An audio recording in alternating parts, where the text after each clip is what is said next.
அனைவர்களுக்கும் வணக்கம். இன்று காந்தி பிறந்த நாள். இந்தியாவிலேயே ஒரு அமைதியின்மையும் எங்கு பார்த்தாலும் ஒரு கலவரங்களும், ஜாதி கலவரங்களும், மத கலவரங்களும், பயங்கரவாதங்களும் நாட்டில் அமைதியின்மையை உருவாக்கிறது. இதுக்கெல்லாம் காரணம் காந்தியையும், மகாத்மா காந்திஜியையும், அவருடைய கொள்கையும், அவருடைய உணர்வுகளையும் நாம் மறந்ததே காரணம். எனவே அவருடைய பிறந்த நாளிலிருந்து நாம் அவருடைய எண்ணங்களையும், சிந்தனைகளையும், அவருடைய கொள்கைகளையும் நாம் விழிப்புணர்வாக கொண்டு வந்து மக்களுக்கு சேர்த்துவோமானால் ஒவ்வொரு மக்களும் இதை நினைவுபடுத்தி செய்வார்கள். ஆனால் இந்தியாவில் ஒரு அமைதியையும் ஒரு சந்தோஷத்தையும் பார்க்க முடியும். இதற்கெல்லாம் வழிவகைகள் ஒவ்வொரு பஞ்சாயத்து அலுவலகத்திலும் காந்தியினுடைய சிலை உருவாக்கி அதை பராமரித்து கிராமப்புற இளைஞர்களை வரவழைத்து அவர்களிடத்தில் ஒரு உறுதிமொழி எடுக்க வேண்டும். உறுதிமொழி என்னவென்றால், உறுதிமொழி 1, நான் மதுவை அருந்த மாட்டேன்.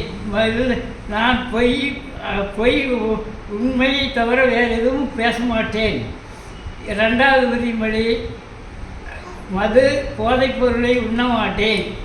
ஜாதி மத பேதமற்ற இந்தியாவை உருவாக்குவேன்.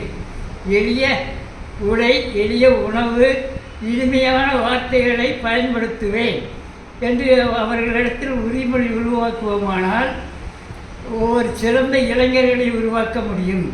அதே மாதிரி பஞ்சாயத்து மட்டுமல்ல, கிராமப்புறங்களும் நகர்ப்புறங்களில் இருக்கக்கூடிய பள்ளியில் வளாகத்திலே காந்தியுடைய சிலை உருவாக்கி அந்த மாணவர்களிடத்தில் காலையிலேயோ அல்லது மாலை வீட்டுக்கு செல்லும் முன் நாட்டுப்பண் முடித்து செல்லும் முன் மகாத்மா காந்திஜி அவருடைய இந்த 3 கொள்கைகளை, நான் உண்மையை பேசுவேன், நான் மது மற்றும் போதைப் பொருள் அருந்த மாட்டேன், ஜாதி மத பேதமில்லாத இந்தியாவை உருவாக்குவேன் என்ற உரிமையை அவர்களிடத்தில் தினமும் எடுத்து செல்வார்கள். ஆனால் இது ஒரு நல்ல பழக்கமாக அமையும். அவர்கள் பெரிய ஆனாலும் அவருடைய மனதில் இது ஆழமாக பதிந்துவிடும்.